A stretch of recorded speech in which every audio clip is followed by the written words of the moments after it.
Olá, tudo bem? Eu sou a doutora Márcia, especialista em reabilitação oral e prótese. Quero conversar um pouquinho com você sobre o bruxismo.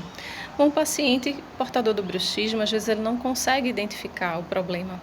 Mas como ele se apresenta? Bom, de forma sintomática é com dores, né? Dores de cabeça frequentes. Essas dores são percebidas ao final do dia ou logo que o paciente acorda, podendo sentir cansaço nos músculos da bochecha, dores na região temporal, né, nas laterais da cabeça, dores que vêm para a nuca, para o ombro. Além disso, essas dores também podem ser na região de fundo de olho. O paciente pode ter otite, zumbido e muita coceira no ouvido, uma abertura limitada de boca acompanhada de algum ruído, de algum estalo, certo? Quando ele faz um bocejo ou quando ele mastiga. Esses são alguns sinais, né, sintomas clínicos do bruxismo.